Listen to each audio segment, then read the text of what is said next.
Assalamualaikum warahmatullahi wabarakatuh. Nama saya Muhammad Maulidin Sukrian. Kami dari kelompok 7 akan mempresentasikan materi kami yang berjudul Permodelan Database Objek Wisata. Selanjutnya akan dibacakan oleh teman saya Andika Putra.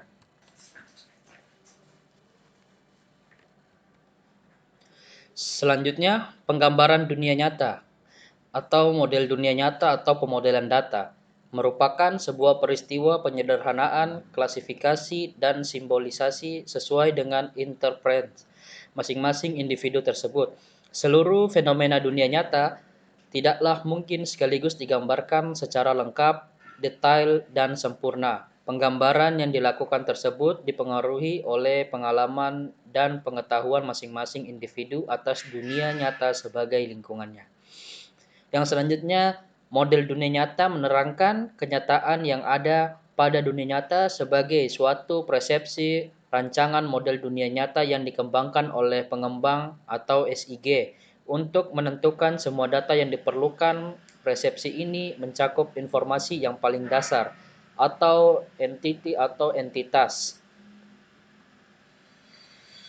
Entity atau entitas adalah pembawa informasi dari model dunia nyata. Entitas terdiri dari tiga, yaitu klasifikasi jenis atau tipe klasifikasi. Yang kedua, atribut. Yang ketiga, hubungan atau relationship. Yang selanjutnya, klasifikasi jenis atau tipe klasifikasi. Klasifikasi jenis harus memiliki nama yang unik atau untuk menghindari ambiguitas. Misalnya, di lapangan terdapat beberapa jalan dengan berbagai ukuran dan kepadatan jalan tersebut diidentifikasi sebagai jalan negara, jalan provinsi, jalan kabupaten, dan jalan desa.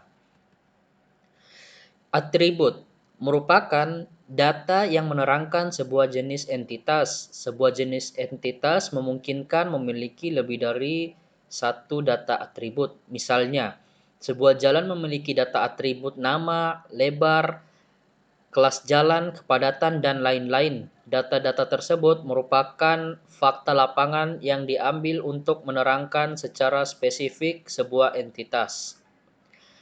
Hubungan atau relationship. Sebuah entitas memiliki hubungan atau ketertarikan dengan entitas atau entitas yang lain. Untuk menjelaskan sebuah entitas tertentu, perlu dijelaskan kaitannya entitas tersebut dengan entitas-entitas di sekitarnya. Misalnya, posisi relatifnya, bagian dari kelompok mana, terdiri dari unsur apa saja, berdampingan dengan apa saja, dan lain-lain. Banyaknya hubungan yang terjadi didefinisikan sebagai tingkat relasi. Tingkat relasi menyatakan batas maksimum entity yang terdapat dalam suatu set data yang berbeda dengan tingkat relasi merupakan permodelan relasi antar entity. Beberapa jenis model yaitu satu ke satu, satu ke banyak, banyak ke satu, dan banyak ke banyak. Selanjutnya, rancangan model dan struktur data yang kami buat seperti ini. Selanjutnya akan dibacakan oleh teman saya, yaitu Muhammad Mauludin Sukrian.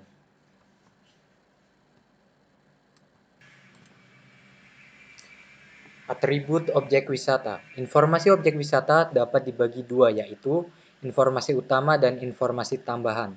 Informasi utama adalah informasi yang menjelaskan tentang objek wisata itu sendiri, sedangkan informasi tambahan adalah informasi yang relevan dengan objek wisata tersebut dan dapat dimasukkan oleh setiap user. Seperti di bawah ini, yaitu tabel nama atribut. Yang pertama, nama objek wisata. Kedua, lokasi objek wisata meliputi provinsi, kabupaten, kota, kecamatan, dan desa. Yang ketiga, bagaimana mencapai lokasi. Keempat, fasilitas umum yang tersedia. Kelima, hal-hal yang diperhatikan oleh pengunjung. Keenam, kategori objek wisata. Ketujuh, produk wisata. Kedelapan, lampiran. Lampiran berupa foto, dokumen, atau link. Kesembilan adalah informasi tambahan dari masyarakat lokal atau pengalaman wisatawan atau pengunjung.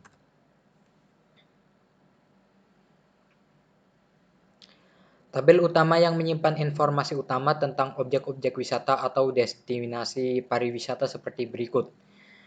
Nomor 1, nama filenya adalah kita namai AUKODE, keterangan singkatnya yaitu kode objek wisata.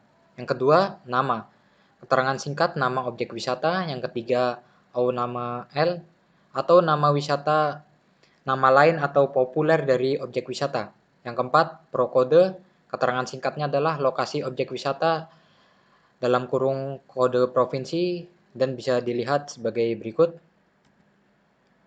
Selanjutnya, tabel hubungan objek wisata dengan objek wisata lain.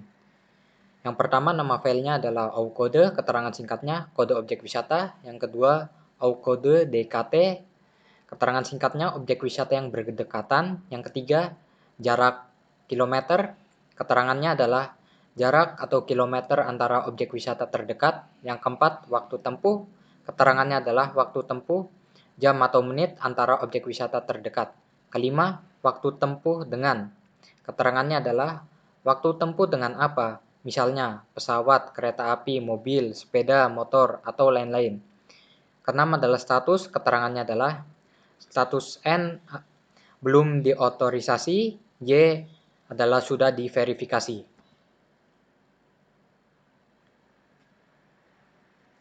Selanjutnya, tabel lampiran berguna untuk menyimpan alamat lampiran berupa foto, dokumen, atau link.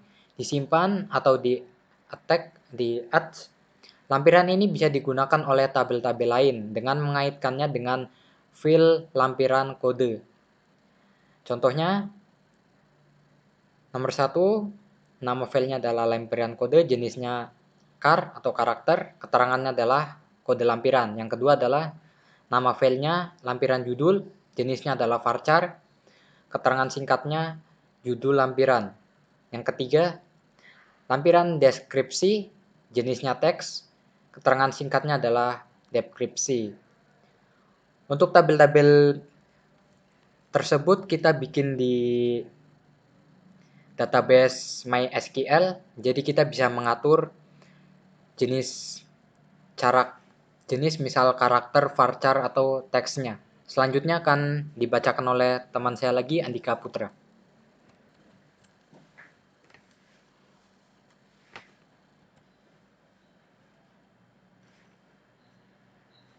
Selanjutnya, kesimpulan. Database destinasi pariwisata Indonesia yang dibangun bertujuan untuk merekam dan menyajikan data dan informasi seluruh destinasi pariwisata di Indonesia secara rinci dan lengkap, mendorong keterlibatan masyarakat lokal dalam menyajikan berbagai hal tentang destinasi pariwisata di daerahnya, dan merekam berbagai pengalaman wisatawan dalam mengunjungi objek wisata tertentu. Jika informasi yang dimaksud telah lengkap, maka media ini akan menjadi sistem informasi objek wisata yang terintegrasi untuk seluruh wilayah Indonesia. Database yang dibangun bersifat terbuka. Jadi selain melakukan pengumpulan data dan informasi awal lebih dari 100 destinasi pariwisata Indonesia, setiap user juga dapat berkontribusi dalam memasukkan data dan informasi yang relevan pada objek wisata tertentu atau melakukan penambahan destinasi pariwisata baru sehingga semua destinasi pariwisata di Indonesia diharapkan terekam dalam sistem database ini. Sekian presentasi kelompok kami. Wassalamualaikum warahmatullahi wabarakatuh.